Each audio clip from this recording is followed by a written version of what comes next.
Jadi gugatan ini menjadi bukti konkret bahwa rakyat itu menginginkan presiden berhenti lebih cepat sebelum masa jabatannya habis, baik dengan mengundurkan diri atau menyatakan berhenti dari jabatannya. Tidak ada masalah lah dua nomenklatur itu mana yang mau diambil. Jadi yang benar itu, bukan kemudian Cokro 2024.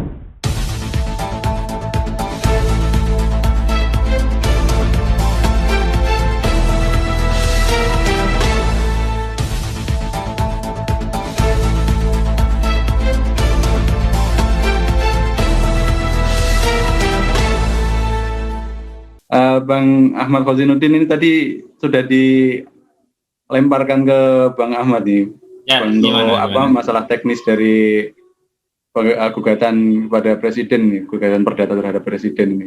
Gimana nih Bang?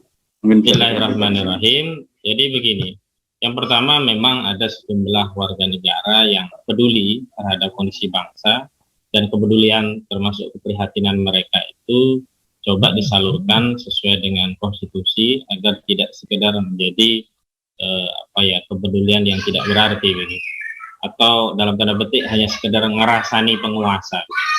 Jadi sejumlah warga negara pembayar pajak, Idin Jalih dan kawan-kawan itu kemudian berkonsultasi kepada TPUA untuk menyampaikan niatnya melakukan gugatan kepada Presiden Republik Indonesia. Dan tentu dalam tim hukum kami melakukan verifikasi awal terkait legal standing, alasan-alasan, dan juga bukti-bukti yang dimiliki klien kami dalam rangka mengajukan gugatan. Isu besarnya adalah demikian. Jadi presiden itu tidak menjalankan fungsinya. Fungsi sebagai presiden, kepala negara, kepala pemerintahan itu tidak dijalankan dengan baik. Ada disfungsi presiden. Dan sebabnya di antara yang paling penting adalah adanya perbuatan tercela yang dilakukan presiden, dan perbuatan tercela itu secara perdata masuk kategori perbuatan melawan hukum. Walaupun isu yang diangkat atau materi muatan dalam gugatan tadi tidak hanya soal perbuatan tercela, tapi juga ada hal-hal yang berkaitan dengan disfungsi presiden seperti ekonomi yang tidak baik, kemudian carut-marut ekonomi dalam hukum juga, tidak ada equality before the law, kemudian masalah pembelahan anak bangsa, dan legislasi produk nasional yang tidak pro rakyat begitu, dan berbagai hal yang lainnya. Dan dalam konteks perbuatan melawan hukum dari sisi perbuatan tercela itu kan diatur dalam ketentuan pasal 7A Undang-Undang Dasar 1945. Hal yang paling penting adalah adanya perbuatan tercela seorang presiden yang melakukan kebohongan publik, termasuk ingkar janji atau sejumlah janji kampanyenya, baik sebagai calon presiden ketika itu dan setelah menjabat presiden dengan sejumlah program yang ternyata tidak sejalan dengan realisasinya begitu. Nah, sebenarnya apa yang dikeluhkan kawan-kawan di BEM UI itulah diantara materi muatan yang kemudian dijadikan dasar melakukan gugatan kepada presiden. Kenapa kok harus menggugat presiden? Ini karena fungsi parlemen tidak berfungsi, jadi ada disfungsi eksekutif dan disfungsi legislatif. Karena di dalam fungsi parlemen itu legislator yang ada di Senayan itu selain melakukan program tugas-tugas legislasi itu juga punya tugas controlling. Yang fungsi kontrol terhadap eksekutif itu yakni mengajukan hak angket, interpelasi, dan menyatakan pendapat. Nah, menurut hemat penggugat, perbuatan melawan hukum yang dilakukan oleh presiden berupa perbuatan tercela, kebohongan yang dilakukan oleh presiden, dan janji yang tidak ditepati oleh presiden, dan sejumlah carut marut baik dalam bidang ekonomi dengan banyaknya hutang. Dan tentu update berhutang itu kalau hari ini yang dipakai datanya kan tentu berubah ya. Sekarang kan sudah 6.500 triliunan, itu belum utang BUMN yang menjadi tanggung jawab pemerintah. Nah, itu yang kemudian dijadikan dasar untuk menggugat. Kalaulah parlemen dalam hal ini DPR menjalankan fungsinya, fungsi kontrolnya, yakni dengan melakukan hak interpelasi, hak angket, termasuk hak menyatakan pendapat, tentulah ini warga negara yang melakukan gugatan ini tidak perlu menjalankan fungsinya. Jadi ini rakyat itu serba salah begitu, mengadu DPR tidak dijalankan fungsinya sebagai wakil rakyat gitu kan, meminta kepada presiden melalui sejumlah demonstrasi juga tidak dianggap atau diabaikan, misalkan undang-undang Omnibus Law ditolak sejumlah rakyat, pelemahan KPK ditolak sejumlah rakyat, toh pada faktanya presiden tidak menggubris gitu.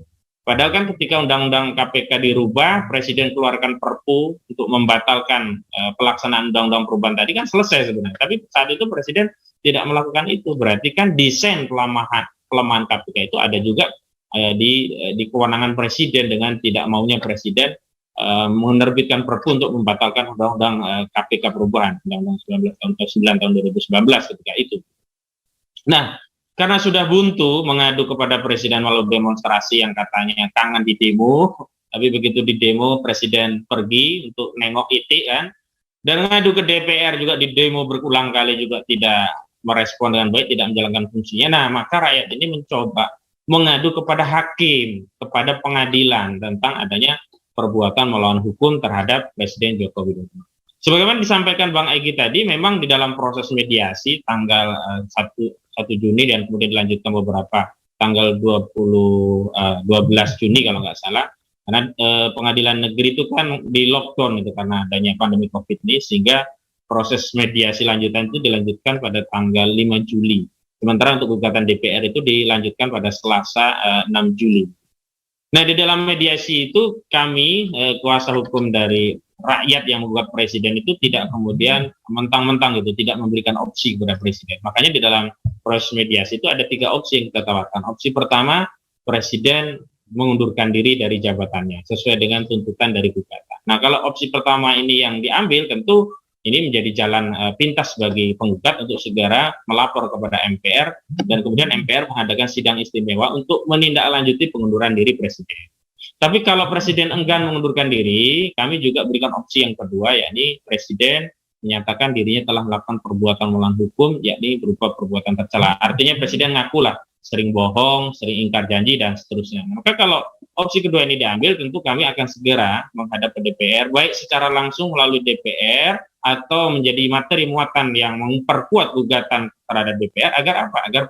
Agar DPR mengadakan sidang dengan agenda HMP, hak menyatakan pendapat, yang pendapat tadi intinya adalah melakukan pemakzulan kepada Presiden karena telah melakukan perbuatan melawan hukum berupa perbuatan tercela, dan kemudian kesimpulan daripada hak menyatakan pendapat DPR ini nanti akan dibawa ke Mahkamah Konstitusi, dan setelah di Mahkamah Konstitusi kemudian diputuskan bahwa Presiden telah melakukan perbuatan melawan hukum berupa perbuatan tercela dan kemudian dinyatakan dimakzulkan, barulah kemudian sidang istimewa MPR RI untuk menindaklanjuti. Nah, kalau 2 opsi ini pun tidak diambil oleh Presiden, maka penggugat ini, rakyat ini baik sekali ini.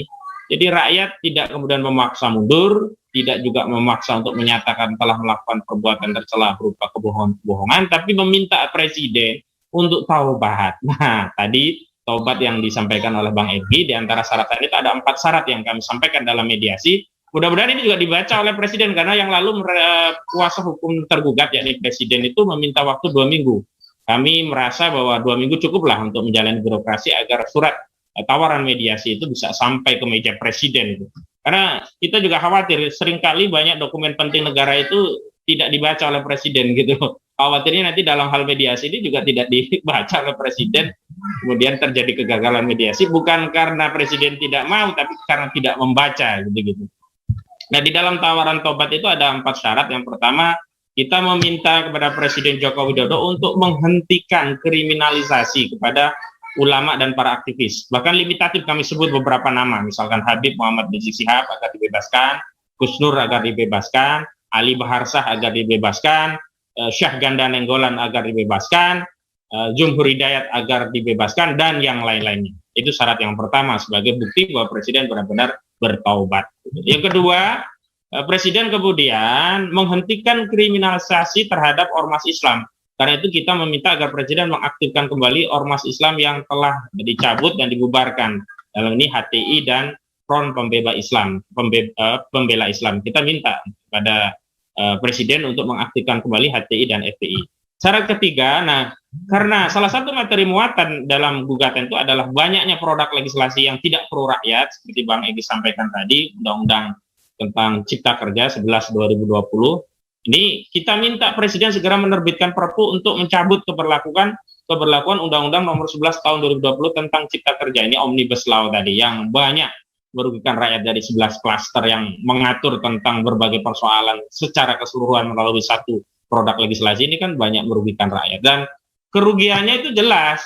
Di masa pandemi ini misalkan kerugian rakyat itu akan dimintai pajak sembako karena kurangnya APBN, penerimaan APBN dari pajak akibat pandemi. Tapi pada saat yang bersamaan, pengusaha nasional Haritanu Subdebjo itu diberikan fasilitas kawasan ekonomi kreatif yang itu ya luar biasa. Ada fasilitas bebas pajak, bebas pungutan ini itu, dan tentu saja ini akan menguntungkan usaha dari Haritanu Subdebjo. Jadi ini adalah imbas dari produk legislasi yang tidak pro rakyat. Kemudian kita juga meminta agar Presiden membatalkan Undang-Undang Nomor 3 Tahun 2020 tentang perubahan Undang-Undang Nomor 4 Tahun 2009 tentang pertambangan dan mineral batu bara. Karena harusnya melalui Undang-Undang Minerba yang lama itu nomor 4 2009 itu semestinya kekayaan alam SDA yang melimpah sesuai dengan amanah konstitusi itu yang menguasai hajat hidup orang banyak dikuasai, dikelola oleh negara dan manfaatnya dikembalikan pada rakyat.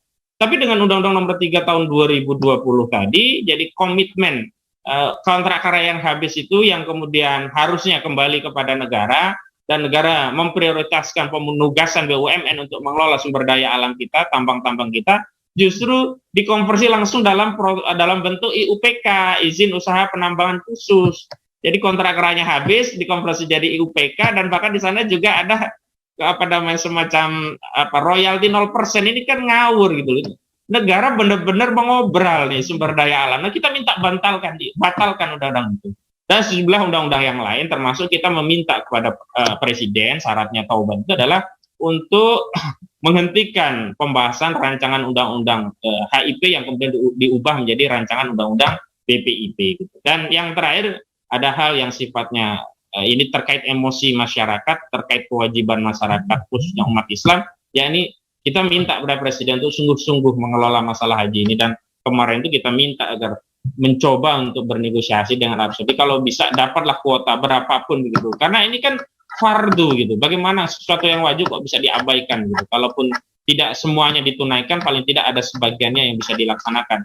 Nah, lagi-lagi ini kita tidak melihat ada ikhtiar. Jadi ketika otoritas Saudi mengumumkan batal menjalankan haji, pemerintah kita itu kayak gembira loka gitu loh, bukannya bersedih gitu, gembira loka karena tidak ada tanggung jawab untuk menyelenggarakan ibadah haji gitu. Padahal penyelenggaraan ibadah haji pun sampai hari ini kita masih menduga ada masalah bukan hanya di otoritas Saudi, tapi masalah di penyelenggaraan haji di Indonesia, baik masalah terkait kinerja, termasuk permasalahan terkait anggaran. Makanya kemarin saya juga termasuk yang mendorong, termasuk TPUA juga secara resmi mendorong agar pemerintah melakukan audit, baik audit kinerja maupun audit investigasi berupa kinerja maupun keuangan terhadap penyelenggaraan ibadah haji. Nah, karena kalau ini yang diambil sebenarnya juga selesai persoalan gugatan ini, kita akan ambil pilihan dua sih kemungkinannya. Kita bisa cabut dengan menandatangani kesepakatan itu, atau kita jadikan kesepakatan-kesepakatan yang menjadi syarat pertobatan itu sebagai dading atau perdamaian, putusan perdamaian yang dikuatkan oleh putusan pengadilan begitu. Nah, makanya Bang Egy juga menyampaikan di tanggal 5 Juli ini momennya dua. Pertama akan menjadi hari pertaubatan nasional, karena taubatnya seorang presiden itu bisa menjadi simbol pertaubatan bangsa dan negara. Dan kita bahagia tentu kalau tiba-tiba presiden datang mengumumkan membebaskan Habib Rizik, mengumumkan membebaskan sejumlah aktivis lainnya yang walaupun Habib Rizik siap tidak meminta grasi ya. Kalau saran hakim kemarin kan Habib Rizik yang diminta amnesti, pengampunan, dan juga meminta grasi dari presiden. Tidak, ini inisiatif dari presiden. Caranya, langkahnya mau banyak itu. Kalau kita mau ada niat itu banyak fasilitas hukum yang bisa digunakan begitu. Nah, yang kedua, tapi kalau presiden tidak mengambil syarat tobat ini kan berarti memang presiden tetap dalam posisinya yang dalam perspektif agama itu bermaksiat, ya kan, berdosa karena berbohong, ingkar janji, tidak amanah. Ya, kita serahkan kepada masyarakat. Apakah itu akan memicu hari pembangkangan nasional? Dalam pengertian begini, kalau dalam Islam itu kan ketaatan kepada pemimpin itu kan disyaratkan sepanjang pemimpin itu taat kepada Allah dan Rasulnya. Kalau pemimpin itu enggan bertobat, tidak mau taat pada Allah dan Rasulnya, kan gugur ketaatan kita kepada pemimpin yang demikian. Jadi kalau terjadi pembangkangan nasional akibat presiden tidak mau bertobat, ya itu pilihan dari masyarakat. Kita serahkan sepenuhnya kepada masyarakat.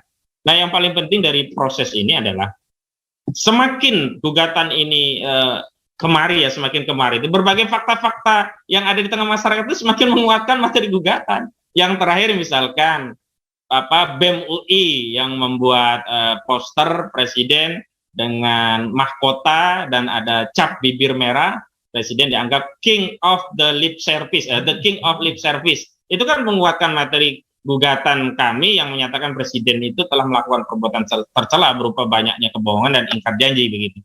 Yang kedua, belum lama BPK, ini lembaga audit resmi ya, bukan lembaga kaleng-kaleng ya, mengumumkan hasil audit terhadap APBN kita di tahun 2020. BPK sendiri itu menyatakan bahwa utang kita itu bermasalah, khawatir. Karena utang yang kita, utang negara maksudnya, utang pemerintah, baik utang pemerintah langsung dan juga utang BUMN yang menjadi tanggung jawab pemerintah itu menurut BPK berdasarkan berbagai parameter lembaga keuangan dunia itu tidak sehat, berbahaya, bermasalah gitu.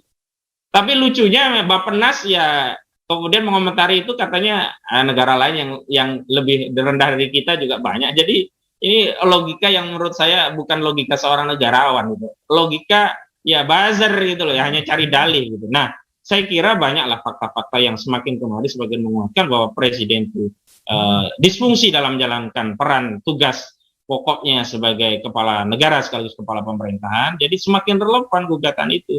Cuman ya tadi sebenarnya kalau presiden itu mengundurkan diri atau menyatakan berhenti dari jabatannya, sebenarnya pilihan itu pilihan yang lebih mulia bagi presiden ketimbang harus dipaksa oleh putusan pengadilan. Atau kalau putusan pengadilan tidak memaksa ketimbang harus dipaksa oleh kehendak masyarakat yang memang menginginkan presiden berhenti. Jadi begini ya, Mas Eka yang mau kami konfirmasi. Jadi yang benar itu rakyat pengen presiden berhenti dari jabatannya lebih cepat, bukan meminta 3 periode sebagaimana yang disampaikan oleh Kodari dan kawan-kawan begitu loh. Jadi gugatan ini menjadi bukti konkret bahwa rakyat itu menginginkan presiden berhenti lebih cepat sebelum masa jabatannya habis, baik dengan mengundurkan diri atau menyatakan berhenti dari jabatannya. Tidak ada masalah lah 2 nomenklatur itu mana yang mau diambil. Jadi yang benar itu bukan kemudian Cokro 2024. Tidak ada di narasi yang menginginkan presiden untuk menambah periode. Kenapa? Secara konstitusi juga di dalam ketentuan pasal 7 itu kan presiden dan wakil presiden menjabat jabatannya dalam waktu 5 tahun dan dapat dipilih kembali dalam jabatan yang sama 1 kali saja. Jadi berarti maknanya adalah hanya cukup 2 periode, nggak ada 3 periode begitu. Kalau dipaksakan tentu ketentuan pasal 37 konstitusi yang mengatur mengenai amandemen akan difungsikan, dan kalau amandemen terjadi ini bermasalah. Amandemen itu harusnya bicara tentang negara, ini amandemen bicara tentang kekuasaan, berbahaya sekali begitu.